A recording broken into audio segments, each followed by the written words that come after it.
The Atlantic Ocean held many secrets in its depths, but none quite like the ones carried aboard the Mercy's Hand. The ship cut through black waters under a moonless sky, its hull groaning with the weight of human cargo and the sins of men who believed themselves righteous. Salt spray mixed with the metallic taste of blood in the air, a scent so familiar to the 200 souls chained below deck that they no longer noticed it. They noticed other things instead: the rhythm of the waves, the creaking of wood, the shuffle of feet above them, the particular cadence of boots that meant violence was coming. Kojo heard those boots now. He lifted his head from where he sat against the wooden wall of the hold, his wrists raw from iron manacles that had rubbed his skin down to the meat. Beside him, his younger brother Amari stirred, eyes opening to meet Kojo's in the dim light that filtered through the grates above. They did not speak. They had learned long ago that words were luxuries men like them could not afford. Instead, they communicated in glances, in the slight movement of fingers, in the tension of shoulders. The boots belonged to Captain Elias Ward, a man whose cruelty had earned him prominence among slave traders along the West African coast. Ward was not a large man, standing barely 5 feet 8 inches, with a narrow frame that might have seemed unimposing were it not for the whip coiled at his belt and the pistol tucked into his waistband.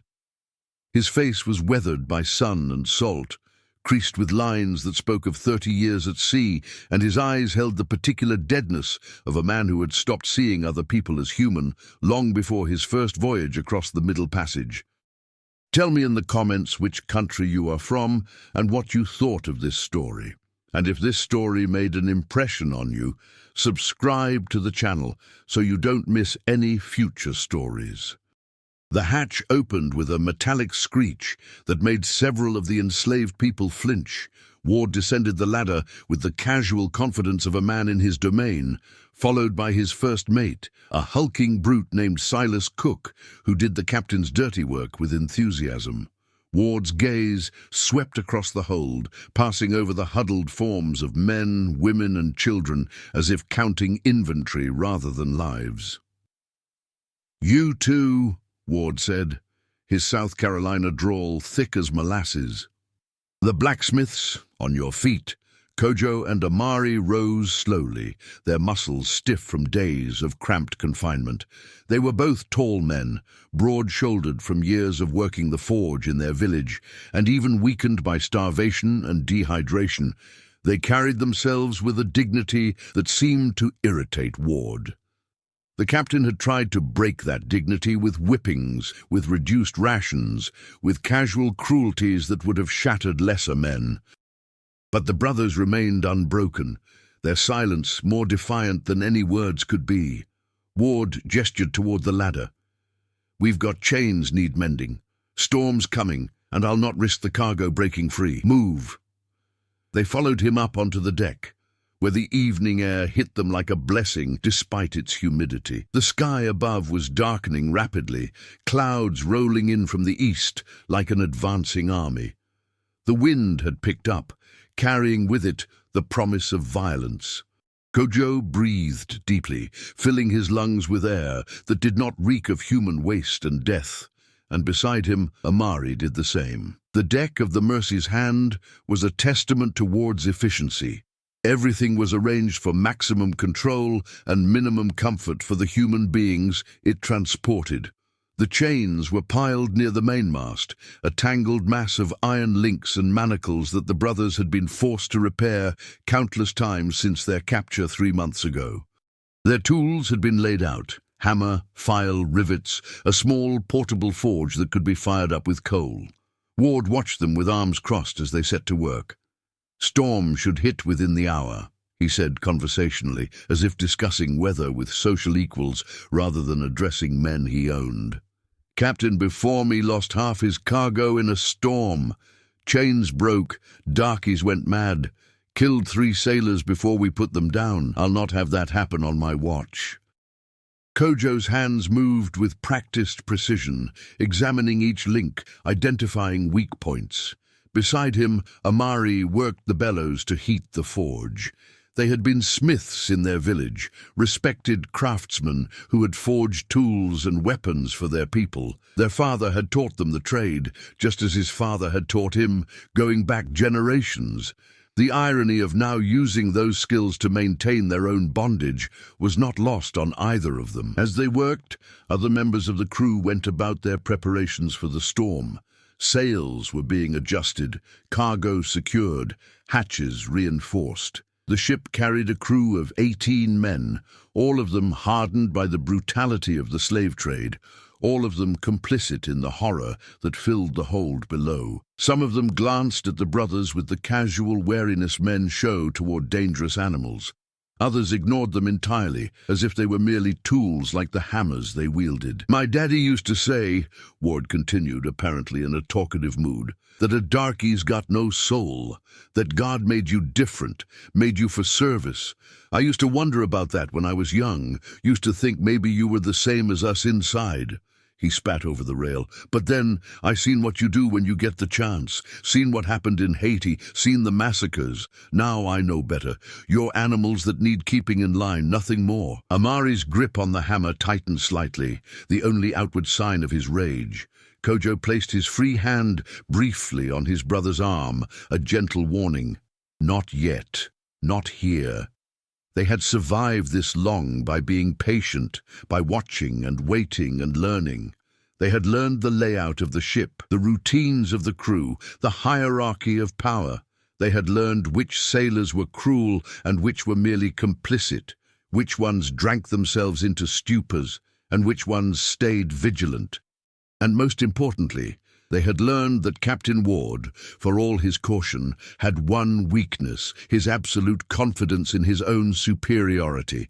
The storm hit faster than expected. One moment the wind was merely strong, and the next it was howling across the deck with enough force to make the masts creak ominously. Rain began to fall in heavy sheets, turning the deck slick and treacherous. Ward shouted orders to his crew, his voice barely audible over the roar of wind and waves. The ship pitched violently, and Kojo had to grab the mast to keep from sliding across the deck. "Get below!" Ward shouted at them. "Secure the cargo!" But as the brothers moved toward the hold, a tremendous crash echoed from below deck. Screams rose above the storm, and Silas Cook's face went pale as he emerged from below, water streaming down his face. "Captain, we've got flooding in the hold. Cargo's panicking, chains are straining. We need—" Another crash, this one accompanied by the sound of splintering wood. Ward's face twisted with fury and fear. If the enslaved people broke free during the storm, if they managed to overwhelm the crew, everything would be lost. His cargo, his profit, his reputation, perhaps even his life. "You!" Ward grabbed Kojo's arm with surprising strength. "You know iron, you know chains. Get down there and tell me if they're going to hold. I need to know if we're about to have a rebellion on our hands." Kojo looked at his brother. In that brief glance, an entire conversation passed between them. This was the moment they had been waiting for. The opportunity that might never come again. Amari gave the slightest nod. "The chains should hold," Kojo said slowly, his English heavily accented but clear. It was one of the few times Ward had heard him speak. "But there is leak. I hear it. In the forward hold, where we store the extra chains and tools, water coming in fast. If it reaches the cargo hold, weight will shift. Ship could capsize." Ward's eyes narrowed with suspicion, but the fear was there too. He had seen ships founder in storms, had seen them roll over and sink in minutes when their cargo shifted, and the sounds from below were growing more frantic. "Show me!" Ward demanded. "Now!" Kojo led the way, moving carefully across the pitching deck toward the forward hatch. This section of the hold was separated from the main cargo area, used for storing supplies and equipment. It was darker, more isolated, accessible only by a narrow ladder. As Kojo descended, he could hear Ward following, the captain's breathing heavy with exertion and anxiety. The forward hold was indeed taking on water, though not nearly as much as Kojo had suggested. Crates and barrels were secured with rope, and among them were the spare chains and iron implements that the brothers had been forbidden to access. Kojo moved deeper into the space, Ward following close behind, when suddenly the ship lurched violently. Ward stumbled, grabbing for support, and in that moment of distraction Kojo moved. His hand shot out, grasping a length of chain from a nearby crate, and he swung it in a wide arc. The iron caught Ward across the temple with a sickening crack, and the captain went down hard, his pistol skittering across the wet floor. Amari appeared at the top of the ladder, his silhouette framed against the storm. He descended quickly, and together the brothers looked down at the stunned captain. Ward's hand moved toward his fallen pistol, but Kojo planted his foot on the man's wrist, pinning it. "You were wrong," Kojo said quietly, his voice steady despite the pounding of his heart. "We have souls, we have rage, and we have patience." Ward's eyes went wide with understanding and terror. He opened his mouth to scream, but Amari's hand clamped over it. The brothers moved with practiced coordination, dragging Ward deeper into the hold. The captain fought, but he was one man against two, and these were men who had spent their lives working with heavy iron, men whose muscles were corded with strength despite their starvation. They shackled him with his own chains, fastening the manacles around his wrists and ankles, securing him to an iron ring bolted into the floor that had been meant to restrain particularly rebellious cargo. Ward's eyes blazed with fury and fear as he thrashed against his bonds, but the brothers had made these chains too well. They would not break. Kojo leaned close to the captain's face. "You told us you seen what darkies do when they get the chance. Now you see what happens when a man treats another man like an animal. Now you learn what it feels like to be cargo." They climbed back up the ladder, and as they reached the top, Amari slammed the hatch shut. The iron bolt slid home with a sound like finality. Below, Ward's muffled screams rose, but they were lost beneath the howl of the storm and the creaking of the ship. On deck, chaos reigned. The crew was too busy fighting the storm to notice the brothers emerging from the wrong hatch. Rain lashed down so hard it was nearly impossible to see more than a few feet ahead. The ship pitched and rolled, waves crashing over the rails, and every man aboard was focused on survival. Kojo and Amari moved like shadows, making their way toward the main hold. They had to free the others, had to give them all a chance. But as they reached the hatch, Silas Cook emerged, his massive frame blocking their path. His eyes went wide with recognition and understanding. "What did you—" he began. But Amari was faster. The younger brother's fist connected with Cook's jaw, and the first mate staggered backward. Another punch and another, and Cook went down, his head cracking against the deck. He lay still. They descended into the main hold, where 200 souls sat in darkness, listening to the storm above and waiting for whatever fate would bring. When the brothers appeared without guards, without chains, moving freely, a ripple of shock passed through the captives. "Brothers and sisters," Kojo said in their native tongue, his voice carrying across the hold, "the monster is caged. The ship is ours for the taking. Who will stand with us?" For a moment there was only silence. Then, slowly, men and women began to rise. The storm raged with biblical fury as hands reached out in the darkness, seeking freedom or death or perhaps both at once. Kojo moved through the hold with purpose, his fingers working at the locks he had been forced to maintain for 3 months. Each click of a released shackle was a small victory. Each freed soul, another flame added to the fire of rebellion that was finally, inevitably burning through the Mercy's hand. Amari stood guard at the ladder, his body tense, ready to fight any crew member who might discover what was happening below. But the storm was their ally now, demanding every man's attention on deck.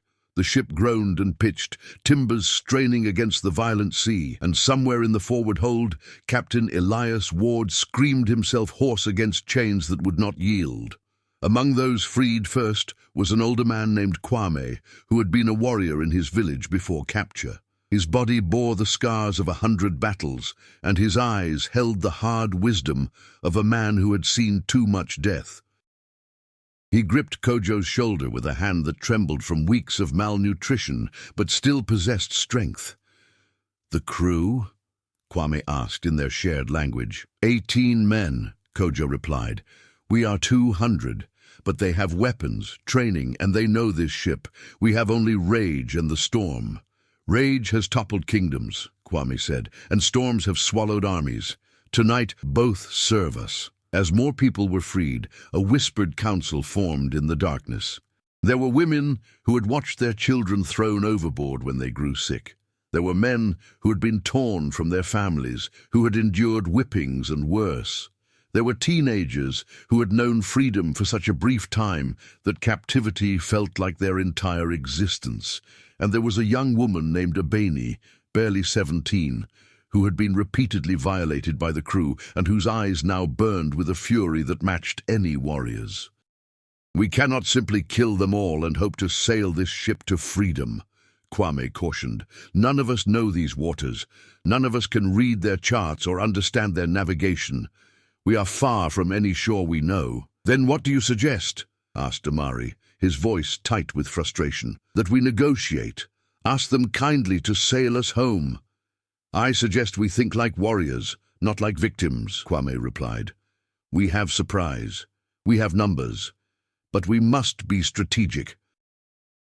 Kojo looked around at the faces surrounding him, illuminated only by the faint light filtering through the grates above. Some were eager for violence, for revenge. Others were simply terrified, freed from chains, but not from fear. And some, like old Ya, who had been a healer in her village, looked at him with a question in their eyes. What kind of men would they become if they descended into the same savagery as their captors? "We take the ship," Kojo decided, "but we do not become them. We fight only those who fight us.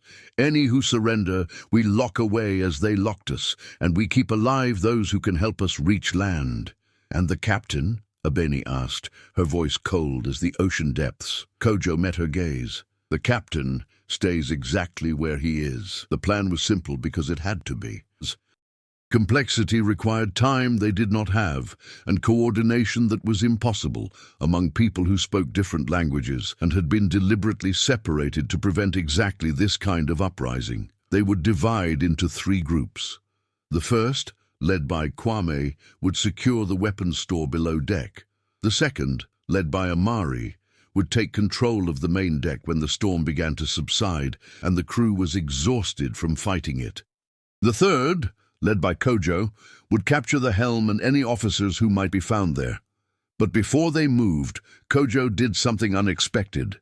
He gathered everyone close and spoke in a mixture of languages, his words translated and passed along through the group. "Whatever happens tonight, remember this. We are not animals. We are not cargo. We are human beings, and we will act as such. Take no pleasure in death. Show mercy where it can be shown. But do not hesitate to defend yourselves and your brothers and sisters. Tonight, we reclaim what was stolen from us. Not just our freedom, but our humanity."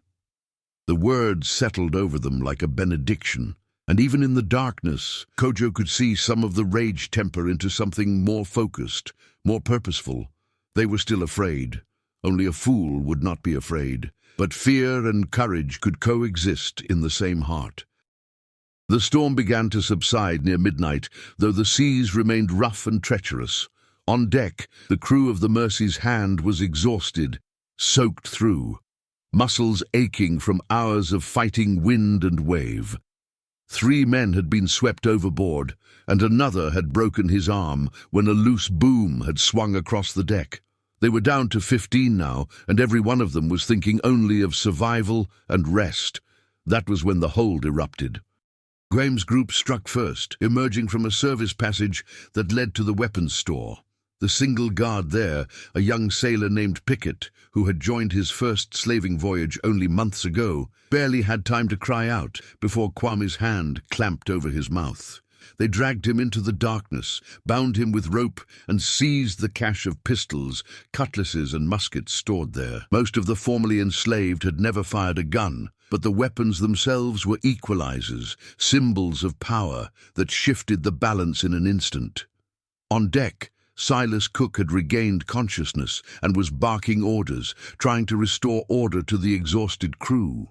He had a vague memory of being struck, but in the chaos of the storm, he had convinced himself it was debris rather than a deliberate attack. That delusion lasted until Amari's group flooded onto the deck through the main hatch, a wave of humanity that seemed to materialize from nowhere. Cook's hand went to his pistol, but Kwame was faster, emerging from the weapons store with a musket pointed directly at the first mate's chest. "Move and you die," Kwame said in broken English. "Tell men, put down weapons." For a moment, the deck was frozen in tableau. The crew stood scattered across the ship, some near the rigging, others by the rails, all of them suddenly aware that they were outnumbered more than 10 to 1. Several reached for weapons, but the sight of freed captives holding pistols and muskets made them hesitate. Cook's face went through a series of emotions: shock, rage, fear, and finally a kind of resigned calculation. He was a brutal man, but not a stupid one. He could see how this would end if it came to violence. "Stand down," he called to his crew. "All of you stand down." "Like hell," snarled a sailor named Dutch, who raised his pistol toward Kwame. The shot went wild as the ship pitched, and in the next instant chaos erupted. Dutch never fired a second shot. 3 former captives were on him before he could reload, bearing him to the deck. Another sailor drew a cutlass and charged at Amari, but the younger brother had spent years working a forge, his reflexes honed by striking hot iron. He sidestepped the blade and delivered a hammer blow with his fist that sent the sailor sprawling. Most of the crew, seeing the hopelessness of their situation, threw down their weapons and raised their hands. But a few, like Dutch, had to be subdued by force. Within minutes, it was over. The crew of the Mercy's Hand sat in a circle on the deck, their own chains fastened around their wrists, while 200 formerly enslaved people stood around them, armed and free. Cook glared up at Kojo with pure hatred. "You'll hang for this, all of you. There's no place in this world for murderous darkies who turn on their betters." Kojo crouched down to meet the first mate's eyes. "We have killed no one who did not attack us first. Can you say the same? How many died in that hole during our voyage? How many were thrown to the sharks when they grew sick?" Cook spat at Kojo's feet but said nothing. "Where is the captain?" asked one of the sailors, a grizzled man named Morrison, who seemed more resigned than angry about the turn of events. "Where's Captain Ward?" "The captain," Kojo said slowly, "is learning what it means to be cargo." He led a group of them to the forward hold. When they opened the hatch, the stench that emerged was overwhelming: fear, sweat, and urine, and the particular smell of a man who has lost all dignity. Ward's screams had long since turned to hoarse croaking. He lay curled on the floor of the hold, still shackled, his fine coat soaked through, his face pale in the lamplight. The crew members who saw him recoiled, some out of horror at his condition, others out of the sudden, terrible understanding of what their human cargo had endured for months on end.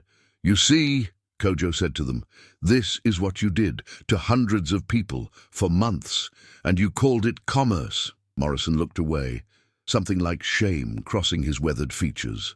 But others, like Cook, only seethed with impotent rage. They left Ward where he was. There were more pressing concerns. A ship without navigation was as deadly as any storm. Kojo gathered the crew members who seemed least hostile and made them an offer. "We do not want to die at sea," he told them, "and you do not want to die by our hands. So we make agreement. You sail this ship to land, any land, and we let you live. You try to betray us, and you join the captain in the hold."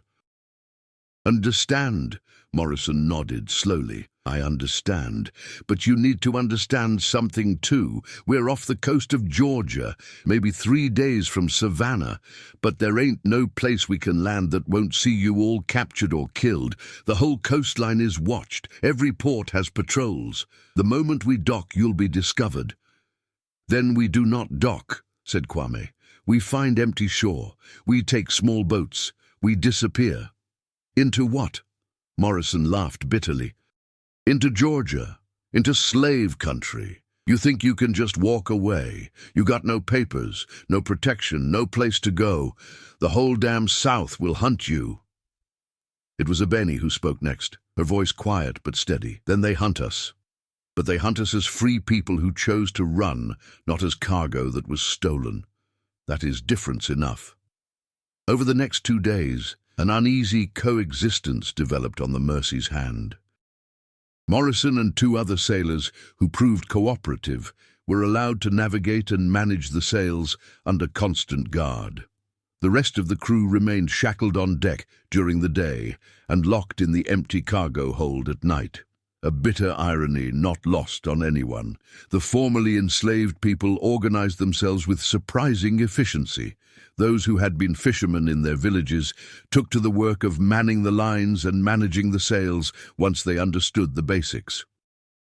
Others prepared food from the ship's stores, a revelation after months of starvation rations. For the first time since their capture, they ate until their bellies were full. But freedom aboard a ship was still not true freedom. They were trapped on a vessel flying no flag, in waters controlled by their enemies, headed toward a land that would see them as property rather than people. Kojo spent much of his time with Morrison, learning what he could about the coastal geography. The old sailor, whether out of genuine sympathy or simple pragmatism, proved surprisingly helpful. "There's places," Morrison said one evening as they studied a chart. "Swamps and islands where runaways sometimes hide.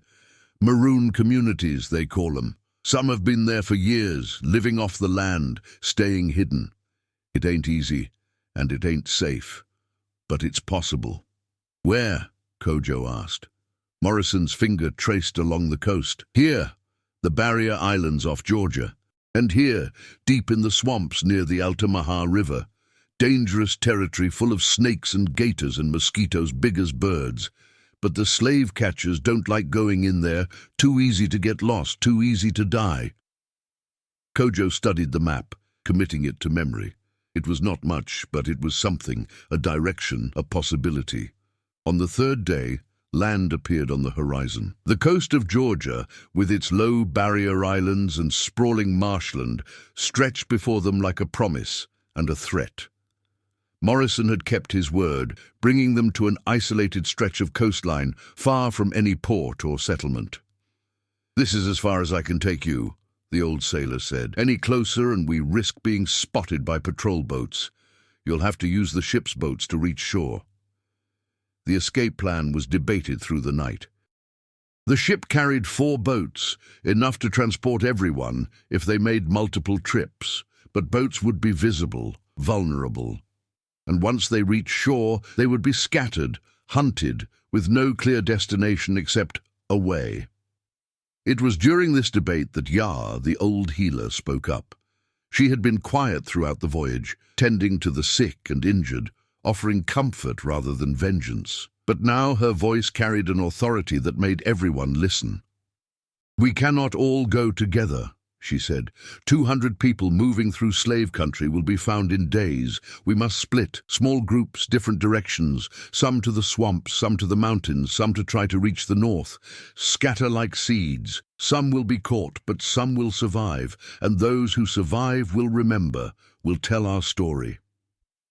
The wisdom of her words was undeniable, though the pain of it cut deep. They had survived together, suffered together, freed themselves together. Now they would separate, perhaps never to see one another again. The night they chose for their escape was moonless, the kind of darkness that swallowed everything beyond arm's reach. The ocean was calm, unnaturally so after the violence of the previous days, as if the sea itself was holding its breath. Kojo stood at the rail of the Mercy's Hand, watching as the first boat was lowered into the black water below, listening to the creak of ropes and the whispered prayers of those preparing to descend. 20 people per boat, Kwame had calculated. 4 boats making 2 trips each would get everyone to shore by dawn. It was a plan built on hope and desperation, the only kind of plan they had. Abeni approached Kojo as he stood watch, her footsteps soft on the deck. She had tied her hair back with a strip of cloth torn from a sailor's shirt, and in the darkness her face was all sharp angles and determination. She had volunteered to go in the first boat, to scout the shore and ensure it was safe for the others. "You should come in the first wave," she said to him. "You and your brother. You led us this far. You should be first to touch free land." Kojo shook his head. "We go last. We make sure everyone else is safe first. That is how leaders serve." "That is how leaders die," Abeni replied, but there was no judgment in her voice, only a kind of weary acceptance. "The longer we stay on this ship, the greater the chance of discovery. Naval patrols, fishing boats, anyone could see us." "I know," Kojo said, "but I will not abandon people I freed, not until the last one is safely away." Abeni studied him for a long moment, then nodded. "Then I will see you on the shore, blacksmith. Try not to get yourself killed before then." The first boat pushed off with barely a sound, 20 souls rowing toward a coastline they could barely see. Kojo watched until the darkness swallowed them completely, then turned his attention to preparing the next group. The night was filled with whispered farewells, with people embracing one another knowing they might never meet again, with children being comforted by parents who could not promise them safety, but could at least promise them freedom. Amari worked alongside his brother, helping people into the boats, checking supplies, distributing what little food and water they could spare.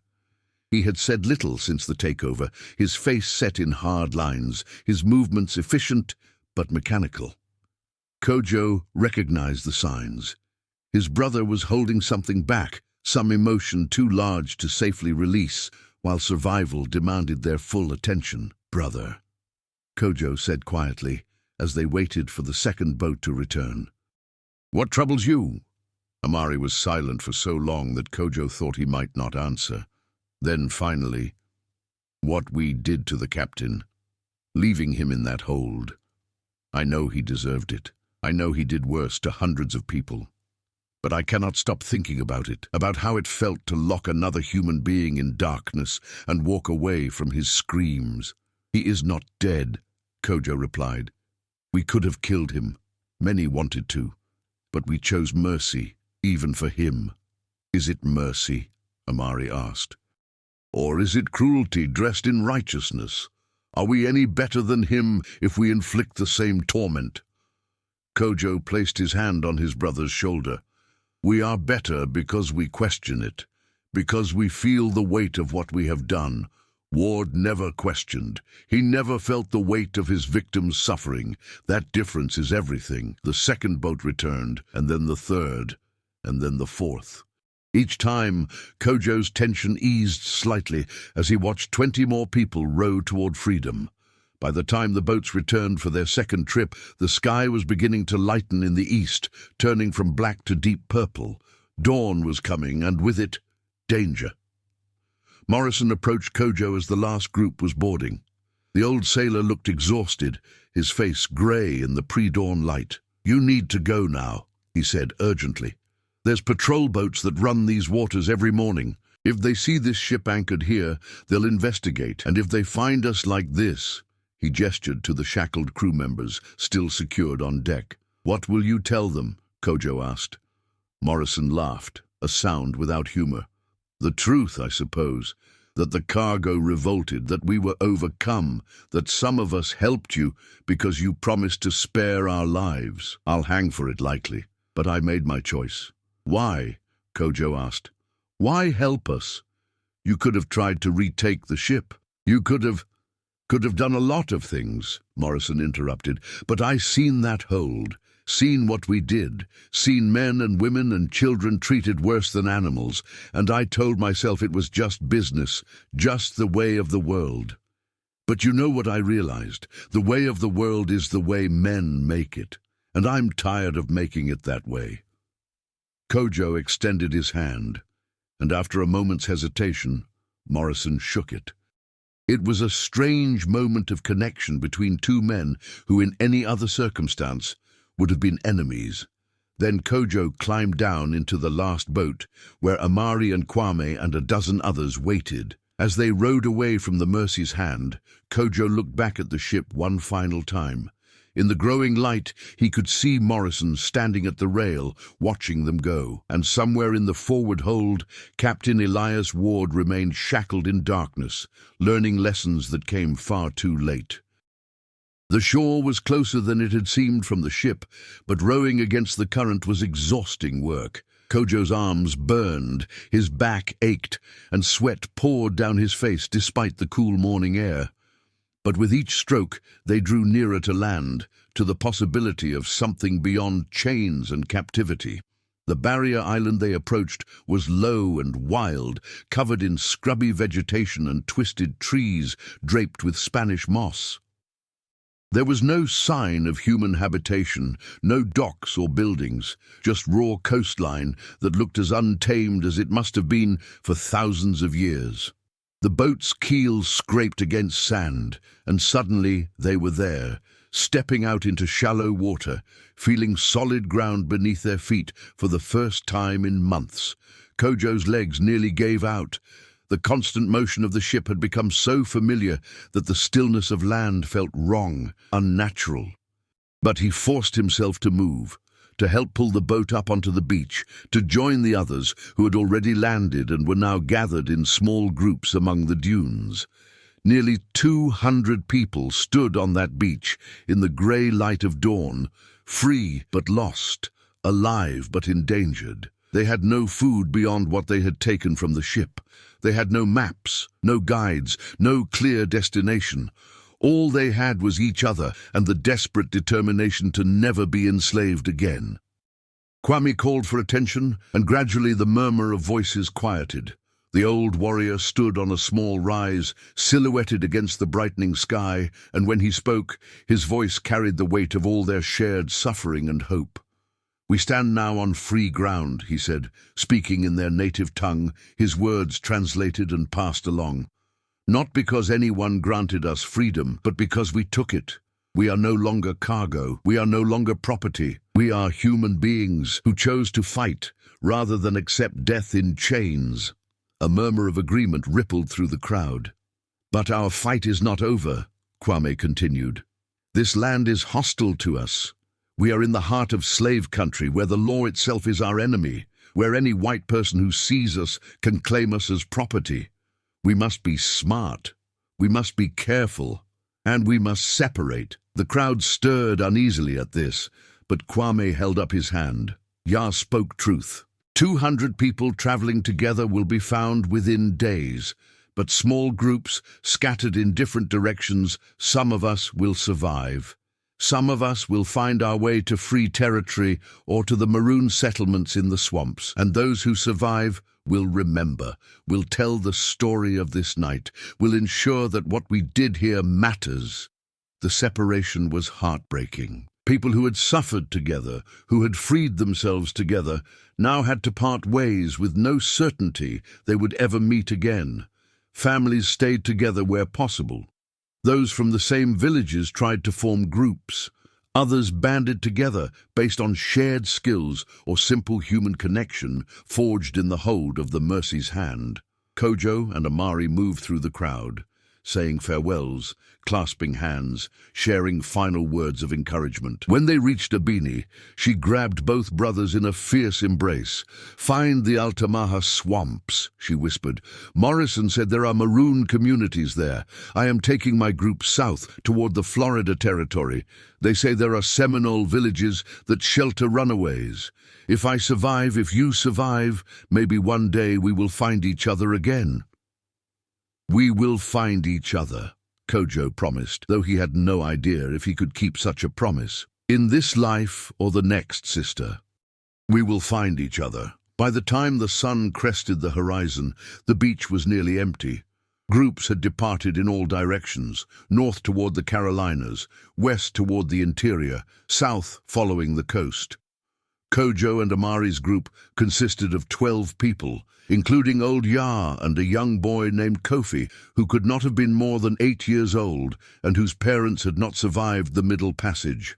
They moved inland, away from the exposed coastline, into the dense maritime forest. The vegetation was strange to them, unlike anything they had known in their homeland. Palmetto palms with their sharp fronds, live oaks draped in grey moss, undergrowth so thick it seemed designed to stop human passage. But they pushed through, driven by the knowledge that every step took them farther from the Mercy's hand and closer to whatever fate awaited them. They walked for hours, the heat building as the day progressed. The food they had taken from the ship was already running low. A few pieces of hardtack, some dried meat, a precious flask of water that had to be rationed carefully. Ya used her knowledge of plants to identify some edible vegetation, but none of them knew this land. These plants, these dangers. It was Kofi who first heard the dogs. The boy froze mid-step, his head cocked to one side, listening. Then his eyes went wide with terror, and he whispered a single word, "Barking." They all heard it then, distant but unmistakable, the baying of hounds on a scent trail, and beneath it the shouts of men, slave catchers. Already, somehow, they had been discovered. "Run!" Kwame commanded. But there was nowhere to run to. They were surrounded by dense forest, exhausted from a night without sleep and a day of hard travel, some of them still weak from months of malnutrition. They could not outrun dogs and mounted men. "We split up," Kojo said quickly. "Groups of 2 or 3. Make them divide their forces. Some of us might escape if they cannot chase all of us." It was the only plan that made sense, terrible as it was. The group fragmented, pairs running in different directions. Kojo grabbed Kofi's hand. The boy was too small, too slow to survive alone, while Amari took Ya's arm to help the old woman move faster. The others scattered like startled birds. Kojo ran, pulling Kofi along, crashing through palmetto fronds and ducking under low-hanging moss. Behind them, the baying of the hounds grew louder, closer. He could hear individual dogs now, could hear men shouting to each other, coordinating their hunt. They burst through a wall of vegetation and found themselves at the edge of a wide, slow-moving creek, its water dark as tea, its surface thick with lily pads and some kind of green scum. On the far side, the forest continued, dense and impenetrable. "Can you swim?" Kojo asked Kofi. The boy shook his head, tears streaming down his face. The dogs were close now, very close. Kojo could hear them crashing through the undergrowth, could hear the men urging them on. There was no time for careful decisions, no time for fear. Kojo lifted Kofi onto his back. "Hold on tight.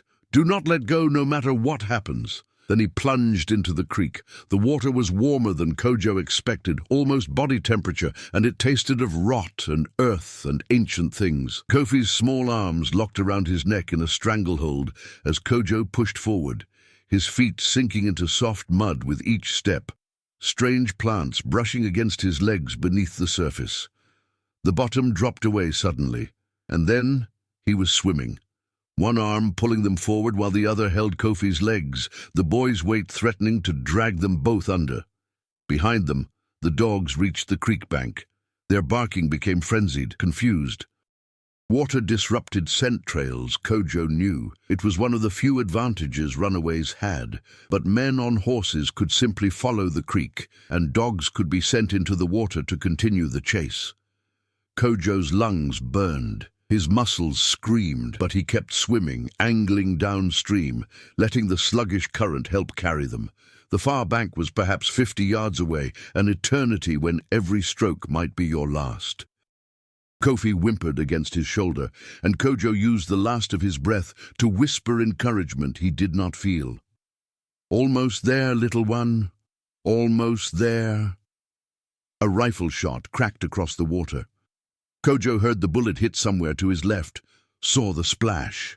They were shooting blind, hoping to get lucky. Another shot, this one closer. Kofi screamed a high sound of pure terror, and Kojo dove, pulling them both under the murky water.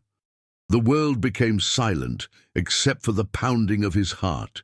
He could see nothing in the dark water, could only feel the current tugging at them, the boy's arms still locked around his neck. His chest began to burn, demanding air, but he forced himself to stay under, to count to 10, to 15, to 20. When he finally surfaced, gasping, they had drifted farther downstream.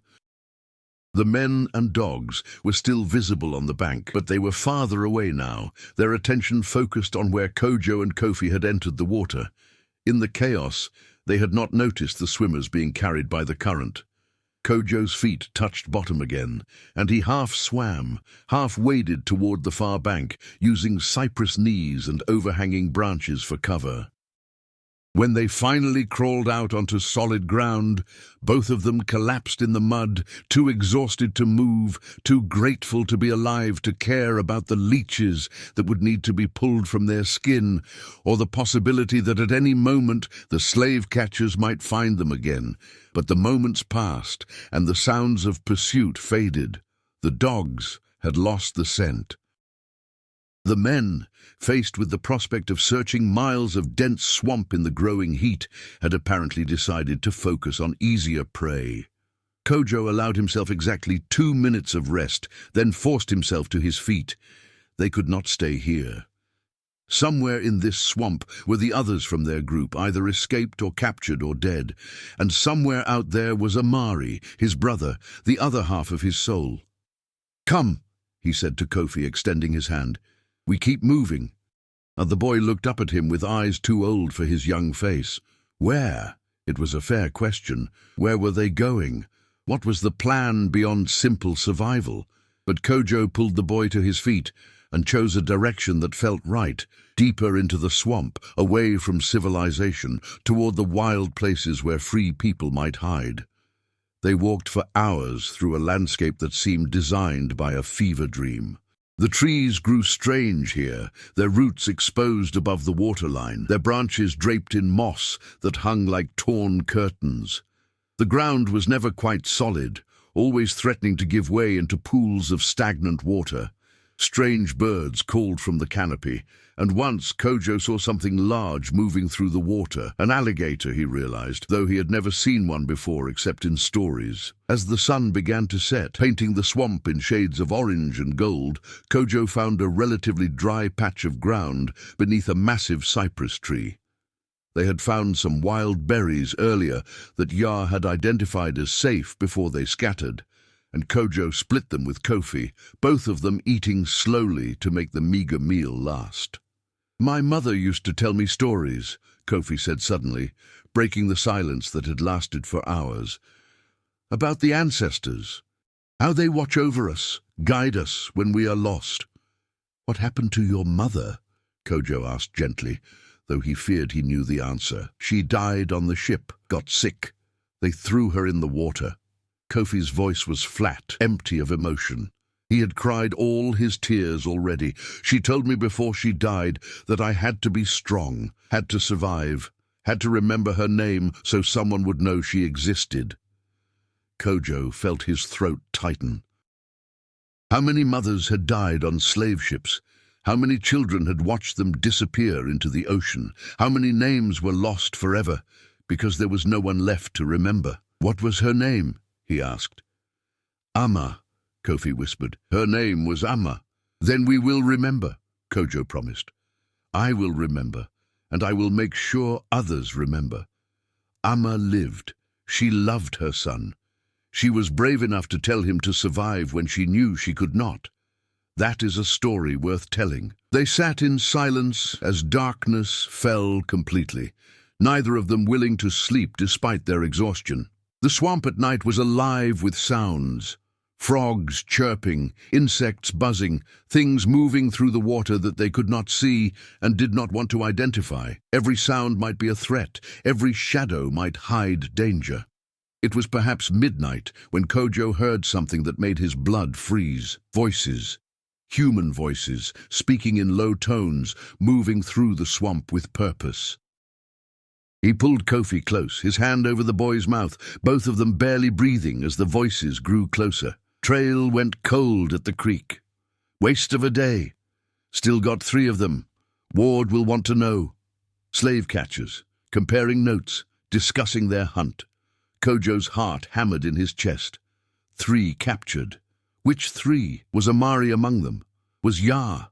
He strained to hear more, but the voices were fading now, moving away from their hiding spot. When silence returned, Kofi whispered against Kojo's palm, "What if they caught your brother?" "Then I will find him," Kojo replied with more confidence than he felt. "And I will free him again if I have to."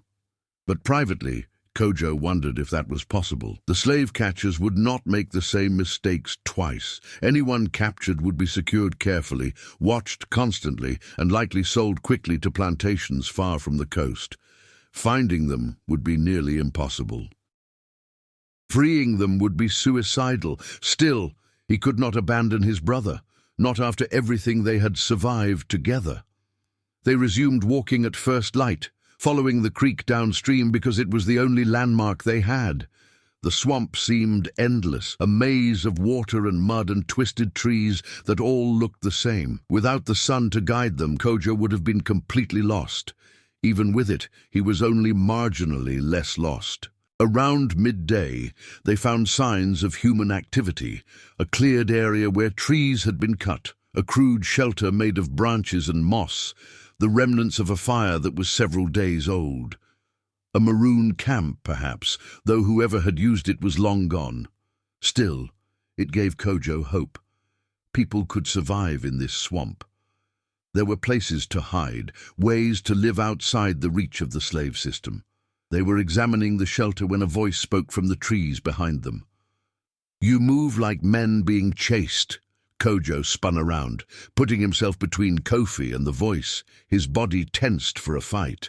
But the figure that emerged from the undergrowth was not a slave catcher.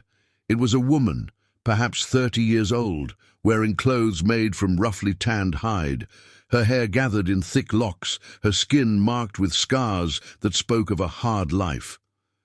She held a spear made from a sharpened branch, but she held it casually, not threateningly. "We escaped from a slave ship," Kojo said carefully, trying to judge whether this woman was friend or threat. 3 days ago. We are trying to reach the maroon settlements." The woman studied them for a long moment, her eyes shrewd and calculating. "You are the ones from the Mercy's hand," she said finally. "Word travels fast in the swamp. They say 200 slaves took over a ship and escaped. They say slave catchers are scouring the coast, offering rewards. They say some have already been caught." "Who are you?" Kojo asked. "My name is Thandiwe. I live free in these swamps with others like me. We heard about your escape and sent scouts to watch the coastal areas to help any who made it to the interior." She gestured with her spear toward deeper swamp. "There are others from your ship at our settlement, not many, maybe 20 who made it this far, but they are safe. For now." Hope flared in Kojo's chest. "My brother? Amari? He is tall, strong, a blacksmith like me?" "He is there," Thandiwe confirmed. "He arrived yesterday with an old woman named Yah. They were asking about you, fearing you had been captured."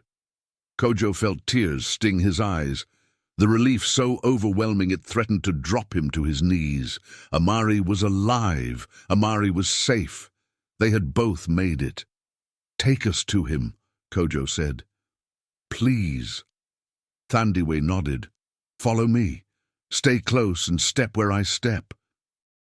The swamp has many ways to kill those who do not know its paths. They followed her deeper into the wilderness, along routes that Kojo would never have found on his own, across fallen logs that bridged deep pools, through curtains of hanging moss, past alligator nests that Thandiwe pointed out with casual familiarity. Kofi held Kojo's hand tightly, his eyes wide with wonder and fear at this strange new world. After perhaps 2 hours of careful travel, they arrived at the maroon settlement. It was not what Kojo expected. He had imagined a village, perhaps, with houses and streets. Instead, it was a collection of platforms built in the trees and on high ground, connected by rope bridges and narrow paths, all of it designed to be invisible from the ground unless you knew exactly where to look. Perhaps 50 people lived here, Kojo estimated. Men and women and children of various ages, all of them runaways who had chosen freedom in the swamp over enslavement in civilization. And there, standing on one of the platforms, looking thinner and more exhausted than Kojo had ever seen him, was Amari. The brothers ran to each other, meeting on a rope bridge that swayed dangerously under their combined weight, neither of them caring. They embraced fiercely, both of them speaking at once, neither listening to the other, just needing to confirm that this was real, that they had both survived, that they were together again. "I thought they had caught you," Amari said when they finally pulled apart. "I heard the dogs, heard the guns. We went into the water," Kojo explained. "The current carried us downstream, away from the chase. What happened to you?" "Yah saved me," Amari replied. "She knew which plants to use to mask our scent, which paths would confuse the dogs.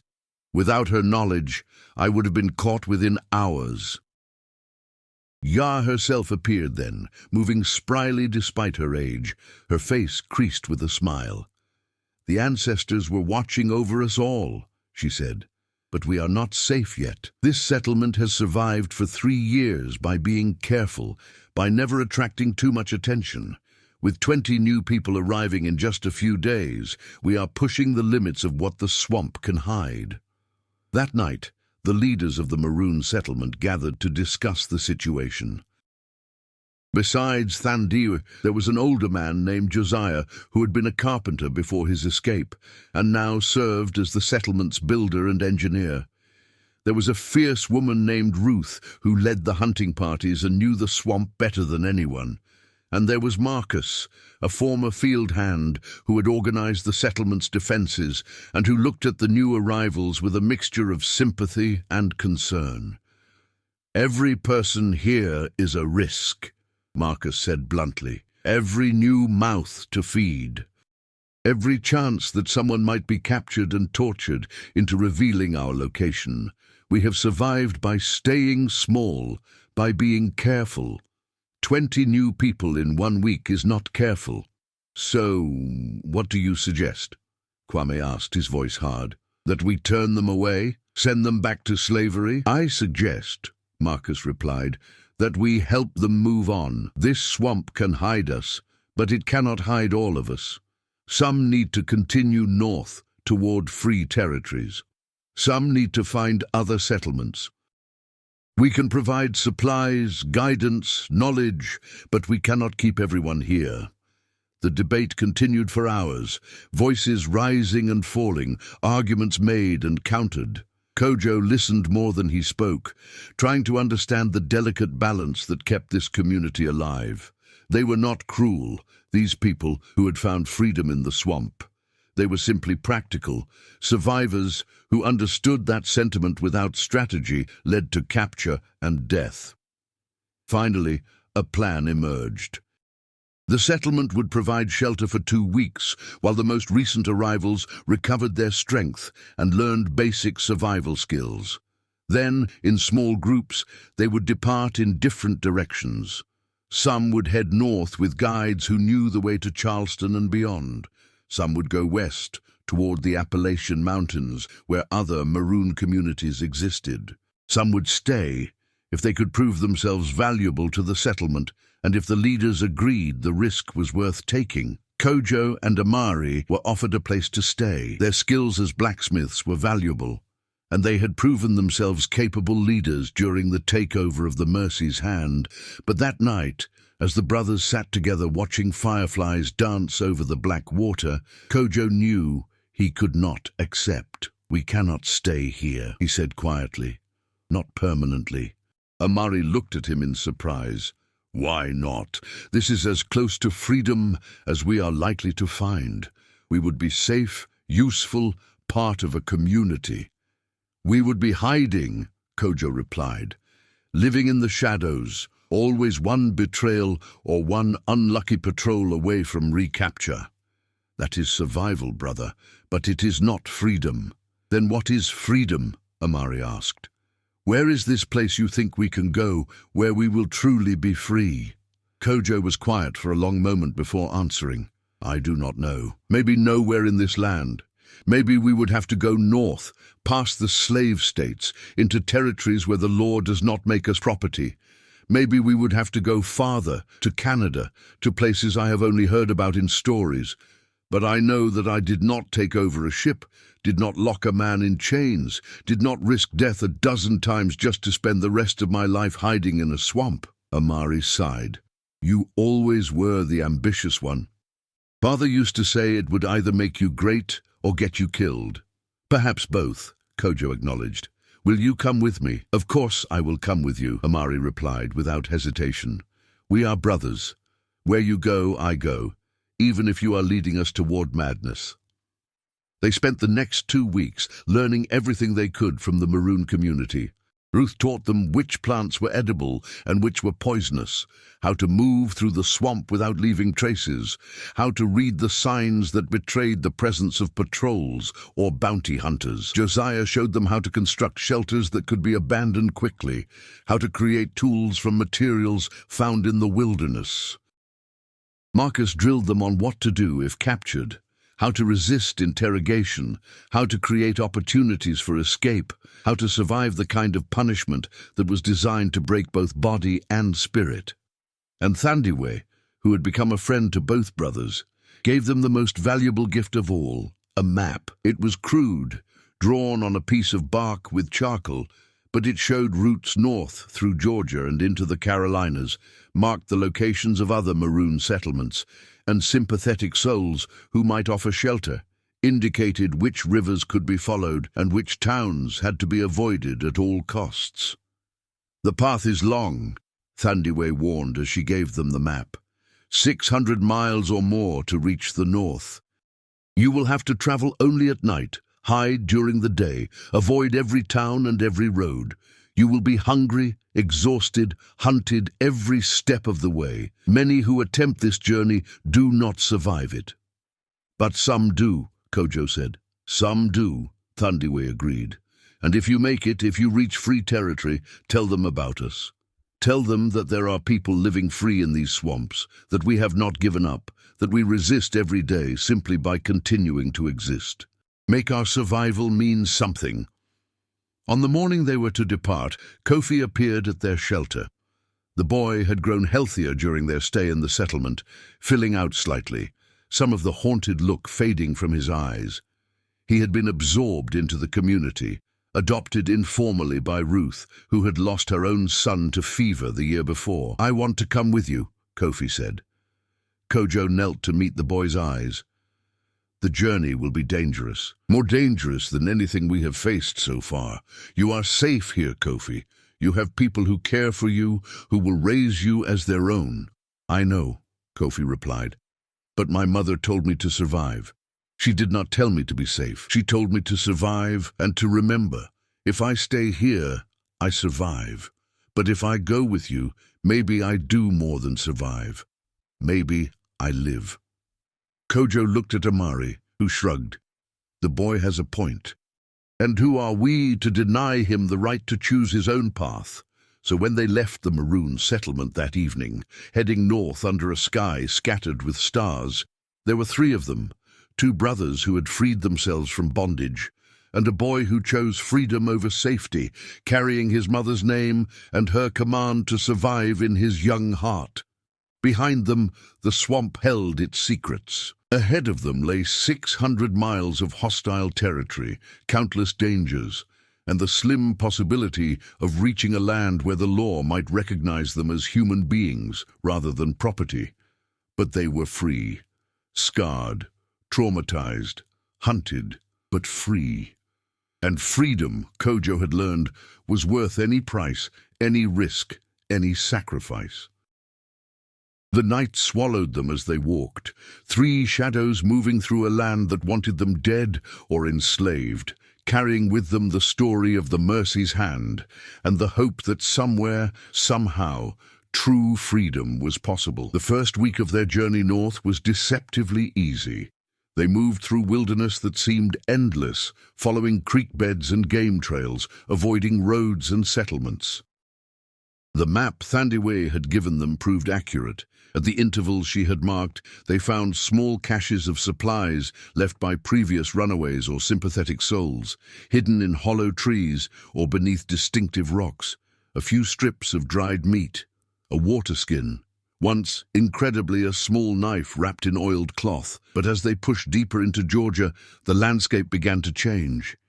The wild swamps gave way to cultivated land, to cotton plantations that stretched for miles, to roads that had to be crossed carefully in the dead of night, to towns that glowed with lamplight and had to be circled widely. This was civilization, or at least the White South's version of it, built on the backs of people who looked like Kojo and Amari and Kofi.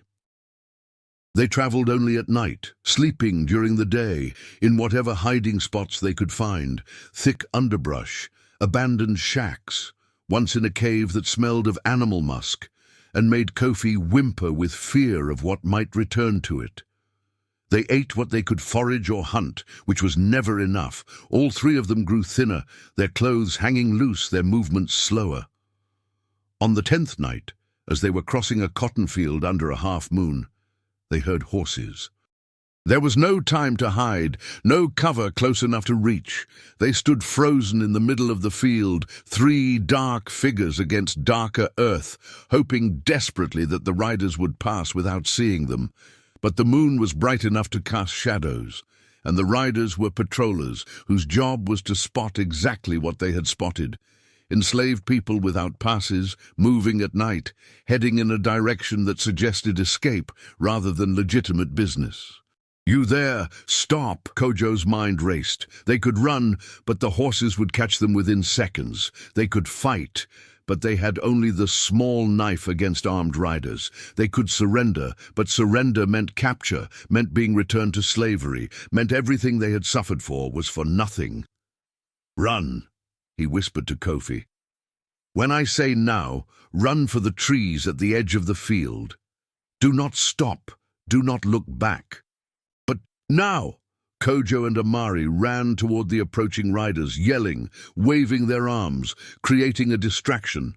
Behind them, Kofi sprinted in the opposite direction, a small shadow racing for the tree line. The riders, faced with three targets moving in different directions, had to make a choice. Two of them spurred after the brothers, while one wheeled his horse to chase the boy. Kojo ran with everything he had, zigzagging between cotton plants, his lungs burning, his legs threatening to give out.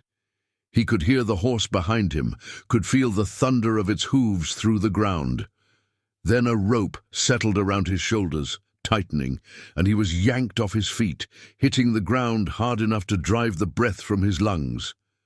The patroller was on him instantly, knee pressing into Kojo's back, hands roughly binding his wrists with rope. 20 feet away, Amari was receiving the same treatment from the second rider, but the third rider, the one who had chased Kofi, was returning empty-handed, his face twisted with frustration. "Damn boy made it to the trees," he spat. "Dark as it is, could be anywhere in there by now. We'd need dogs to find him." "Forget the boy," said the man holding Kojo down. His voice carried the authority of someone used to command.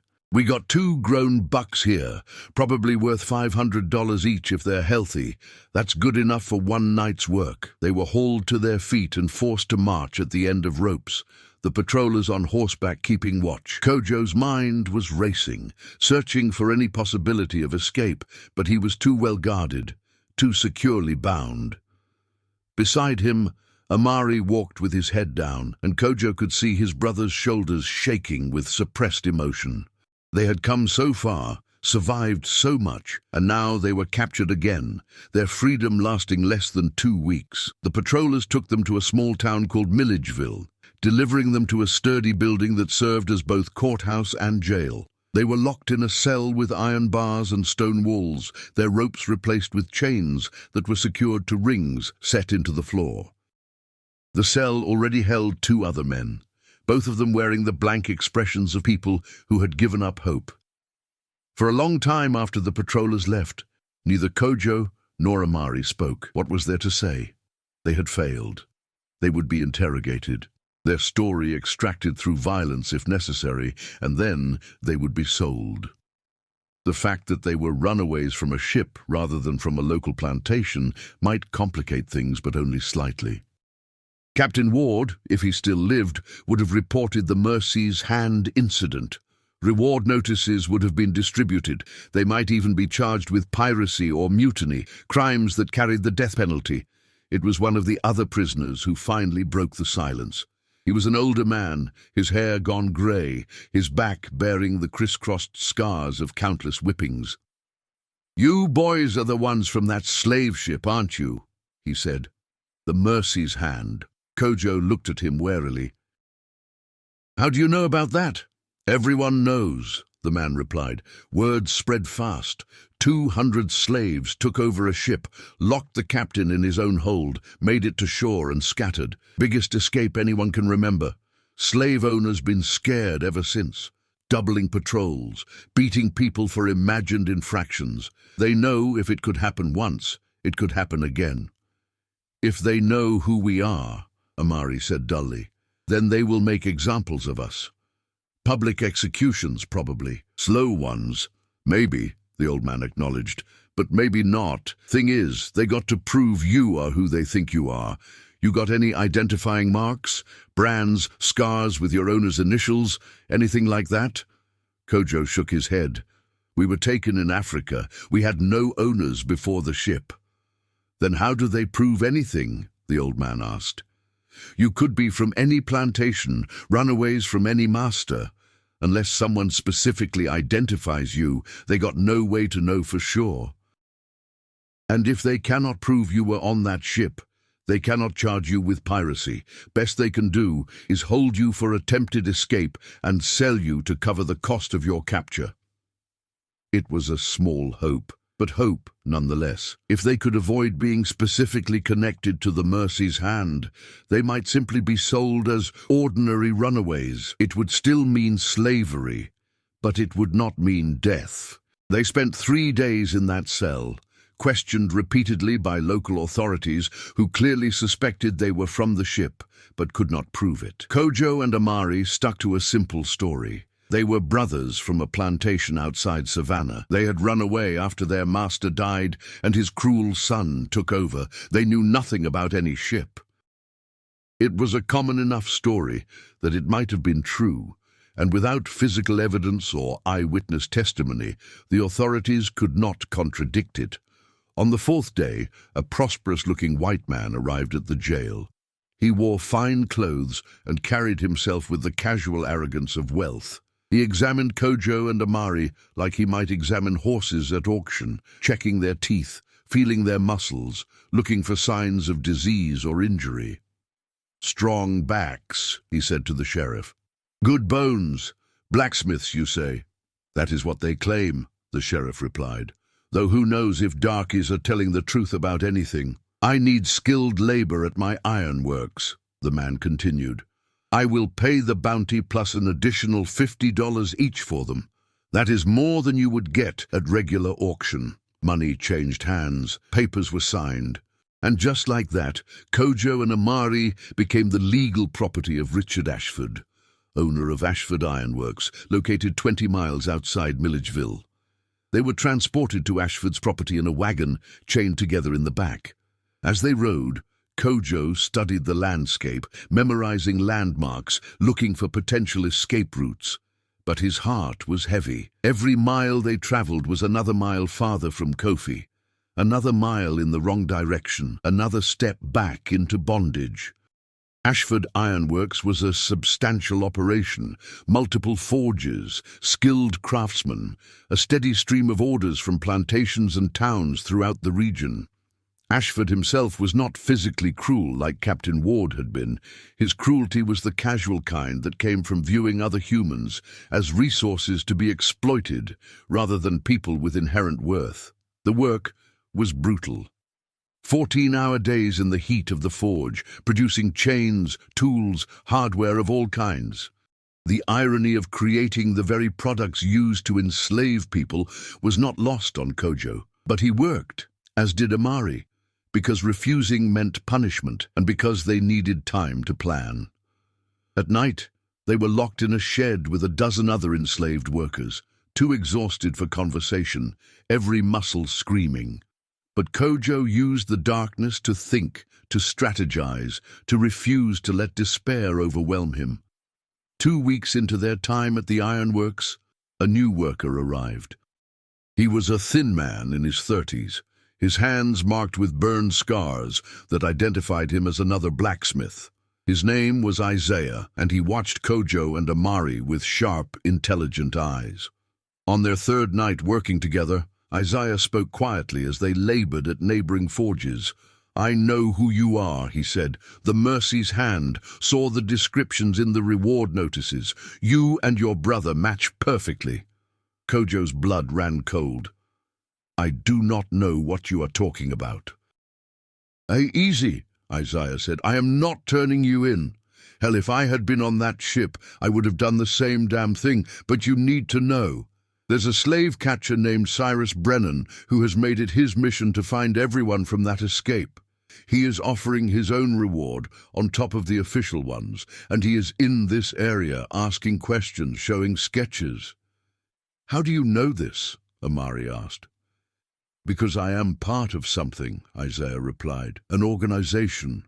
People who help runaways reach the north. We got safe houses, routes, contacts. We heard about the Mercy's Hand escape, and we have been looking for survivors, trying to help them complete their journey to freedom. We found maybe 30 so far, got them safely to free territory." Kojo felt hope flare in his chest, the first real hope since their capture. "Can you help us?"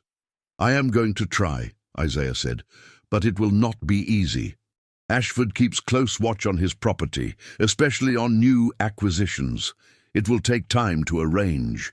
You need to be patient, do good work, do not make them suspicious. When the opportunity comes, you will know." That opportunity came 5 weeks later, during the chaos of a major order that required the entire ironworks to run at full capacity. Equipment from 3 different plantations had failed simultaneously, and Ashford had promised replacement parts within 3 days, a nearly impossible deadline that meant round-the-clock work. On the second night of this intensive work period, as exhausted overseers dozed and guards were spread thin, trying to cover all the different forge areas, Isaiah appeared at Kojo's side. "Tonight," he whispered, "be ready." At midnight, during a shift change when everything was confusion and movement, Isaiah led them away from the forges. They moved casually, as if simply heading to another work area, carrying tools that made them look like they had legitimate business. When they reached the edge of the property, a covered wagon waited in the shadows, driven by a middle-aged white woman whose face was lined with determination. "Get in," she commanded. "Under the canvas. Quick now." They climbed into the wagon bed, where space had been prepared between crates and barrels. The woman covered them with the canvas, and suddenly they were moving, the wagon rattling over rough roads, carrying them away from Ashford Ironworks and toward an uncertain future. The woman, whose name was Margaret, was part of the network Isaiah had mentioned, a loose collection of abolitionists, free black people, and sympathetic souls who risked everything to help runaways reach freedom. She drove through the night, her face set in determination, her hands steady on the reins despite the danger. If caught helping fugitive slaves, she would face prison, bankruptcy, social ostracism. But she drove anyway because she believed that no law that made one human property of another deserved to be obeyed. They traveled for 3 days like this, passed from one safe house to another, hidden in attics and root cellars and barn lofts.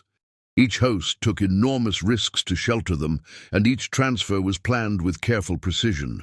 Slowly, mile by mile, they moved north through Georgia, then into South Carolina.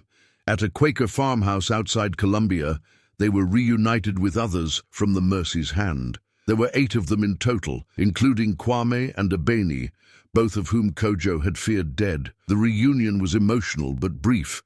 The more people gathered in one place, the greater the danger of discovery. How many made it to freedom? Kojo asked. We do not know, Abeni replied. We have heard of perhaps 40 reaching the north successfully. Another 30 are in the system, being moved along the routes like we are, but others... She shook her head. Many were recaptured, some were killed resisting, and some simply disappeared into the swamps and forests. They might be free, or they might be dead. We will never know. That night the group held a quiet memorial for those who had not survived. They spoke names when they knew them, told stories, sang songs in the languages of their homelands. It was not enough. Nothing could be enough to honor all that had been lost, but it was something. Kwame pulled Kojo aside as the memorial ended. The old warrior looked even more weathered than before, but his eyes still held their fierce determination. I am going back, he said. Back to Georgia, back to the swamps. I'm going to find the maroon settlement again and spend the rest of my days helping others escape, passing on knowledge, building resistance. That is how I can honor what we did on the Mercy's hand. That is suicide, Kojo protested. The deeper south is the most dangerous place you could go. Perhaps, Kwame acknowledged. But I am an old man. I have lived a full life, fought many battles, seen wonders and horrors. If I spend my last years helping others find freedom, that seems a worthy way to die. Kojo embraced the warrior, knowing it was likely the last time they would see each other. Thank you for everything, for your wisdom, your courage, your strength. Thank yourself, Kwame replied. You were the one who locked that devil captain in his hold. You were the one who sparked the fire that freed 200 souls. I just helped tend the flame. The journey continued. They crossed into North Carolina, then Virginia, each mile bringing them closer to free territory, but also deeper into populated areas where the risk of discovery was greatest.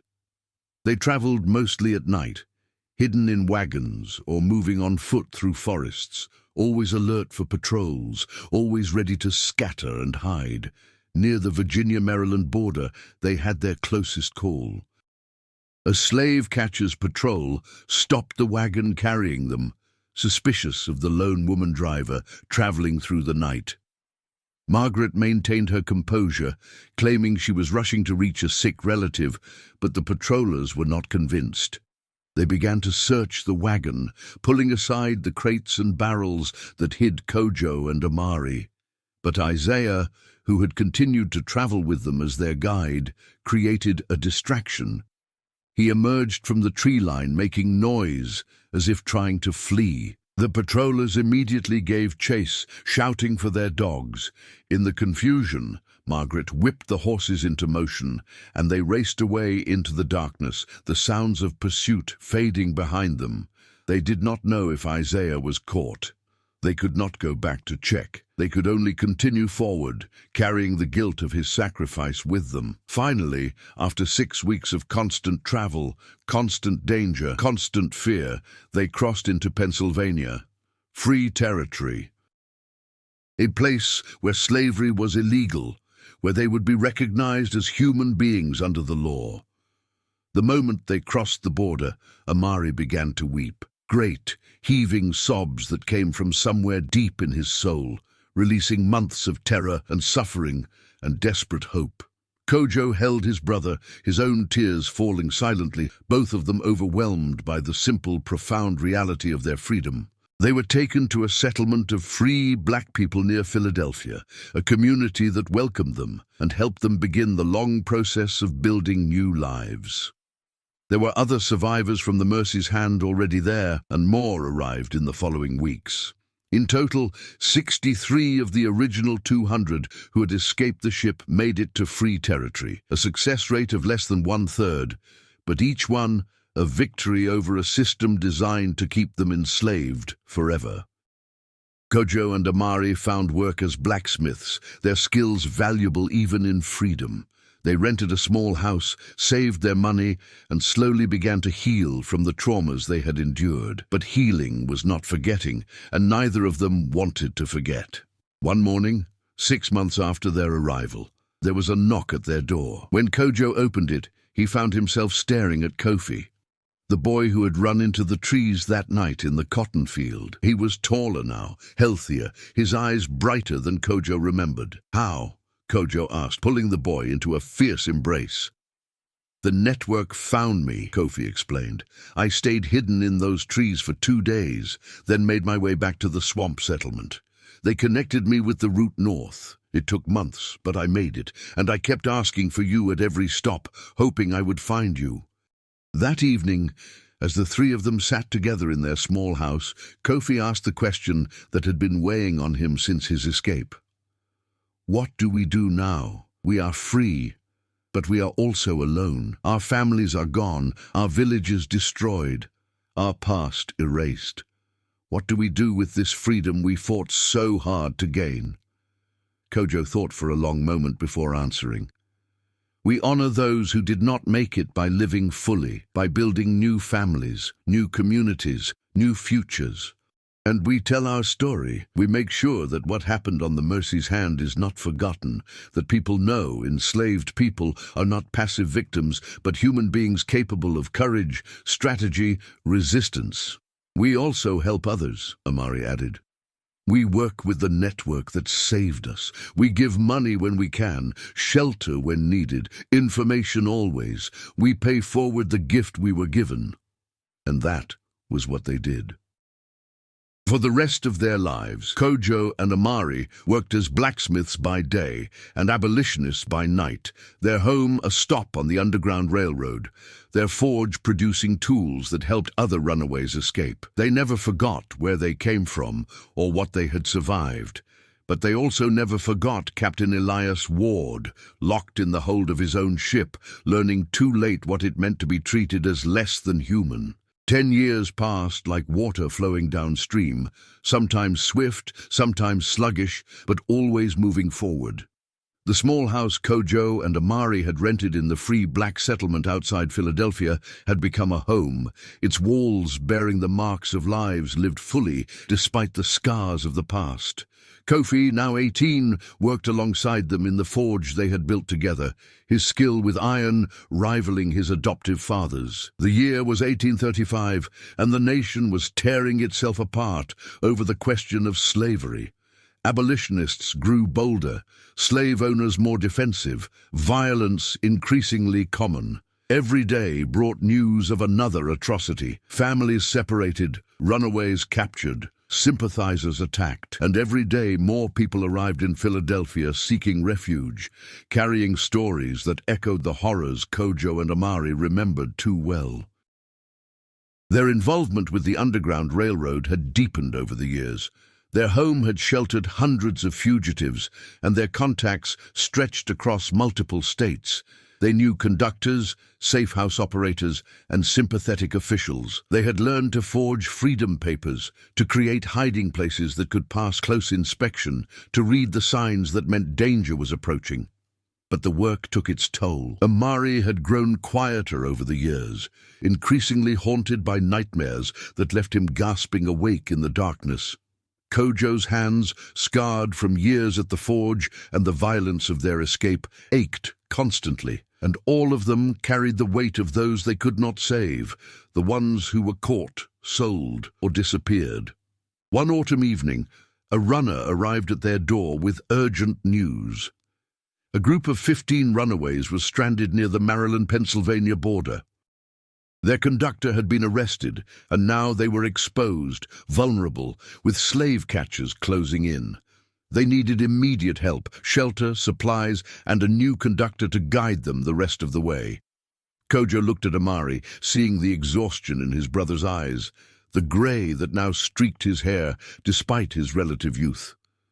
They were not young men anymore, not as fast or strong as they had been on the Mercy's Hand. Going back into dangerous territory was a risk that grew greater with each passing year, but 15 people needed help, 15 souls who had risked everything for freedom, just as they once had. "We go," Kojo decided. "Kofi stays here to maintain the forge and the safe house. We will be back within a week." "I should come with you," Kofi protested. 3 of us would be safer than 2. 3 of us all getting caught would be disaster, Amari countered. Someone needs to maintain the network to ensure the work continues, even if we do not return. That someone is you, son. They left before dawn, traveling with forged papers that identified them as free blacks conducting business in Maryland. The papers were good. Kojo had learned from the best forgers in the abolitionist movement, but they would not hold up under sustained scrutiny. Their safety depended on moving quickly and attracting minimal attention. The journey south felt like traveling backward in time, each mile stripping away the security of their freedom and replacing it with the familiar tension of being prey. By the time they reached the rendezvous point, an abandoned mill near a tributary of the Susquehanna River, Kojo's nerves were singing with alertness. The 15 fugitives were in worse shape than expected. They had been traveling for 3 weeks, their food supplies exhausted, several injured, one woman heavily pregnant. Among them were 2 small children, who watched the brothers with eyes too knowing for their age, and an elderly man who could barely walk but had been carried this far by sheer collective determination. "We cannot move quickly with this group," Amari whispered to Kojo. "Not through hostile territory. It will take days to reach safe ground, and every hour increases the risk of discovery. Then we make them as safe as we can and hope our luck holds," Kojo replied. They organized the group using their years of experience to establish protocols. The strongest would carry supplies and help the weak. They would travel only at night, hiding during the day in locations Kojo and Amari scouted ahead. No talking, except in whispers, no fires. If they encountered patrols, the group would scatter according to a pre-arranged plan, each person responsible for themselves and one partner. The first night passed without incident. They made perhaps 8 miles, not nearly fast enough, but the best they could manage with children and elderly in tow. As dawn approached, they found shelter in a dense thicket near a stream, where they could access water and remain hidden. But on the second night, their luck ran out. They were crossing an open field, moving as quickly as possible across the exposed ground, when dogs began barking in the distance. Not the ordinary barking of farm dogs, but the purposeful baying of hunting hounds who had caught a scent. "Run!" Kojo commanded, his voice urgent but controlled. "Scatter plan! Go now!" The group fragmented as they had practiced, pairs running in different directions. Kojo and Amari took the elderly man between them, half carrying, half dragging him toward a tree line. Behind them, the barking grew louder, joined by shouts and the thunder of horses' hooves. They made it to the trees but had no time to hide. The patrol was too close, too fast. Kojo pushed the old man behind a large oak tree and positioned himself in front, Amari at his side. If they were caught, they would be caught fighting, giving others a chance to escape. 5 riders emerged from the darkness, their horses snorting, dogs straining at leashes. The lead rider held a torch that cast dancing shadows across his face, revealing features that Kojo recognized with a jolt of horrified disbelief. Captain Elias Ward. He was alive. More than alive. He looked healthy, well-dressed, his face carrying the cruel confidence of a man who had not been broken by his time in the hold. But his eyes, when they fell on Kojo, blazed with a hatred so intense it was almost physical. "You," Ward breathed, his hand going to the pistol at his belt. "I have been searching for you for 10 years. 10 years of following rumors, tracking survivors from my ship, offering rewards for information. And now here you are, delivered to me like a gift from God." "Your God must be a cruel one," Kojo replied steadily, "to allow men like you to prosper." Ward dismounted, keeping his pistol trained on Kojo. The other riders spread out, surrounding them. There was no escape, not with horses and dogs and armed men. "Do you know what you cost me?" Ward asked, his voice shaking with barely controlled rage. "I was locked in that hold for 2 days before my crew found me. 2 days in my own filth, in the dark, screaming until my voice gave out. And when they freed me, When we finally reached port, do you know what I found? My reputation destroyed, other captains mocking me, investors withdrawing their money, everything I built gone, because you and your kind proved too clever. We proved human, Amari said. That was your mistake, forgetting that we were human beings. Ward's pistol swung toward Amari. You think you are human? You think you deserve the same rights and dignity as civilized people? You are animals that need to be kept in chains, and I am going to enjoy returning you to them. You will have to catch the others first, Kojo said, trying to buy time, trying to give the scattered fugitives every possible second to get farther away. And you will find that harder than you think. We taught them well. Oh, we will catch them, Ward assured him. We always do. But you too, you I will not sell. You I will keep. I have a plantation now, rebuilt my fortunes through cotton instead of slaves, and I have a special place reserved for slaves who need to learn discipline. You are going to spend the rest of your lives learning it. The threat was real, Kojo knew. Men like Ward did not forgive. They nursed grudges like wounds, finding twisted satisfaction in revenge. If they were taken to Ward's plantation, they would be made examples of, their suffering a warning to anyone else who might think of resistance.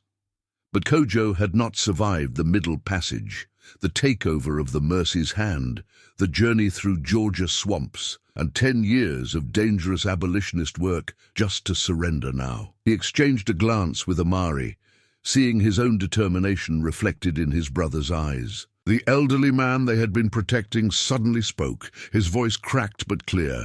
Thank you for trying. Now save yourselves. An old man's life is not worth 2 young ones.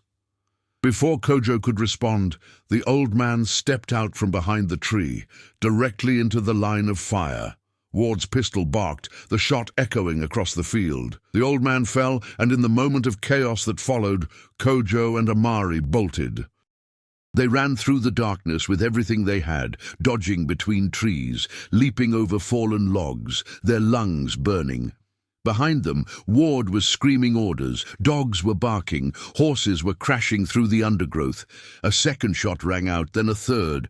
Amari grunted and stumbled. Kojo grabbed his brother's arm, keeping him upright, and they kept running. But Amari was slowing, his breathing harsh, and Kojo felt wetness on his hand that could only be blood. How bad? Kojo gasped. Bad enough, Amari replied through gritted teeth. Shoulder, keep going. They burst out of the trees and found themselves at the edge of a steep ravine, its bottom lost in darkness. Behind them, the pursuit was closing in. Ahead, there was only empty air and the unknown. Jump, Amari said. It is our only chance. They jumped together, hands linked, brothers to the end. The fall seemed to last forever, the air rushing past them, and then they hit water, a river at the bottom of the ravine, deep and cold and shocking. The current grabbed them immediately, pulling them downstream, away from Ward and his men, into darkness and uncertainty. Kojo surfaced, gasping, and grabbed Amari, who was struggling to stay afloat with his injured shoulder. He pulled his brother toward the far bank, fighting the current with everything he had. Somewhere above, Ward was screaming orders, but the river was too loud, the darkness too complete. They had escaped, for now. They crawled out on the far bank, both of them shaking with cold and exhaustion. Amari's shoulder was bleeding badly, the bullet still lodged somewhere in the muscle. Kojo tore strips from his shirt to make a rough bandage, his hand steady, despite the fear that threatened to overwhelm him. We need to find shelter, Kojo said. Get that bullet out. Stop the bleeding. We need to make sure the others escaped, Amari replied stubbornly. That old man died to give us a chance. We need to make sure it meant something. Over the next 3 days, they slowly made their way north, avoiding roads and towns, traveling only at night. Amari's wound festered despite Kojo's best efforts to keep it clean. Fever set in on the 2nd day, leaving Amari delirious and weak. But still, they moved forward, because stopping meant death or recapture, and neither was acceptable. They found 4 of the fugitives at a pre-arranged fallback location, a cave system that network operatives had used for years. 3 others arrived over the following days. 8 total, including Kojo and Amari, had made it. The fate of the other 7 remained unknown. A conductor from the network arrived on the 5th day with medicine supplies and the grim news that Ward had captured 3 of the fugitives and was advertising their recapture as proof that all runaways would eventually be caught. He was also offering massive rewards for information leading to Kojo and Amari's capture. "You cannot return to Philadelphia," the conductor said bluntly. "Not now. Ward has people watching your home, your forge, everywhere you are known. He wants you more than he wants any other fugitive in the country." "Then we go farther north," Kojo decided. "Canada. We finish what we started 10 years ago." It took another month to reach Canada, traveling through a network even more extensive than the one that had brought them to Pennsylvania. Amari nearly died twice from infection, saved only by the intervention of a black doctor in Rochester who performed emergency surgery to remove the bullet and drain the wound. They crossed into Canada on a grey December morning, the temperature below freezing, snow beginning to fall. But the cold could not diminish the overwhelming sense of relief, of having finally, truly escaped the reach of American slavery. They settled in a small community of free black people near Toronto, joining others who had made the same desperate journey north. Kofi joined them within a year, bringing with him 3 more survivors from the Mercy's Hand who had been living quietly in Philadelphia. Slowly, painfully, they rebuilt their lives once more. But Kojo never forgot the old man who had stepped in front of Ward's pistol to give them a chance to escape. He never learned the man's name. None of the other fugitives knew it either. He'd been alone, abandoned by family that had been sold away, carrying nothing but his determination to die free rather than enslaved. 5 years after their arrival in Canada, Kojo received a letter from Margaret, the Quaker woman who had driven them in that first wagon so long ago. She had heard through the network that Kojo and Amari had survived, and she wanted them to know that Captain Elias Ward was dead. He had died alone in his plantation house, she wrote, reportedly from heart failure. But the enslaved people who worked that plantation told a different story.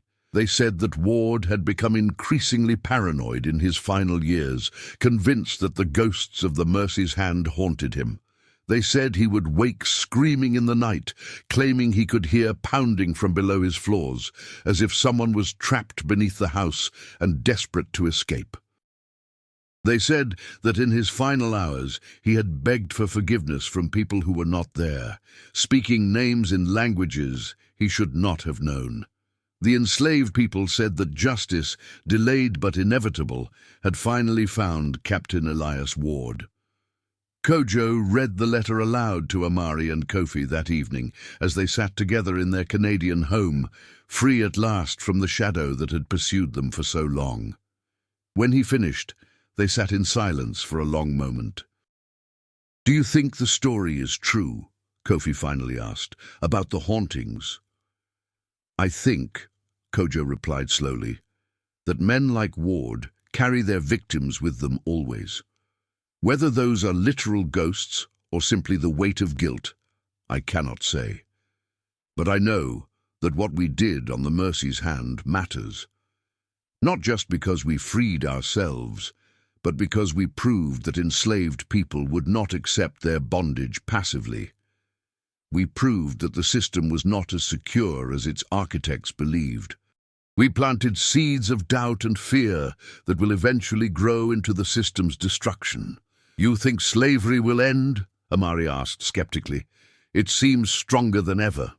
"Nothing that relies on violence and cruelty can last forever," Kojo replied. "The Mercy's Hand was one crack in the foundation. There will be others, and eventually the whole evil structure will collapse. We may not live to see it, but it will happen."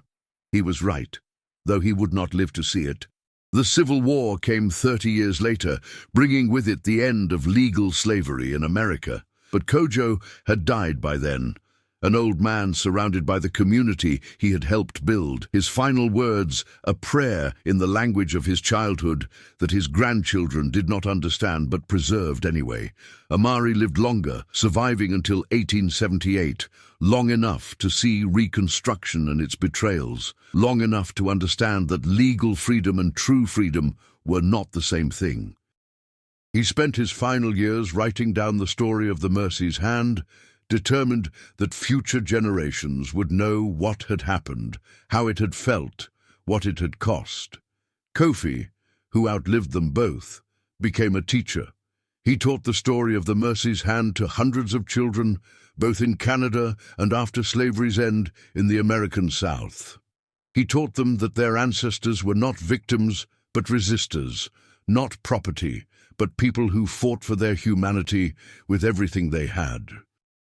And the story lived on, passed down through generations, adapted and retold, sometimes accurate and sometimes embellished, but always carrying the core truth, that in 1825, 200 enslaved people on a ship called the Mercy's Hand chose freedom over death, fought for their humanity, and proved that the human spirit could not be chained no matter how heavy the iron. On certain nights, old sailors along the Georgia coast still claim they can hear it, a rhythmic pounding from beneath the waves, as if someone is knocking from inside a ship's hold, demanding to be freed. It is probably just the sound of waves against hulls, of creaking timbers and shifting tides. But those who know the story of the Mercy's Hand hear something more. They hear the echo of resistance, the sound of chains breaking, the determined rhythm of people who refused to accept their bondage, who rose up despite impossible odds, who chose freedom even when it meant risking everything. They called Kojo and Amari monsters. They called them thieves and pirates and criminals. They offered rewards for their capture and made their names synonymous with danger.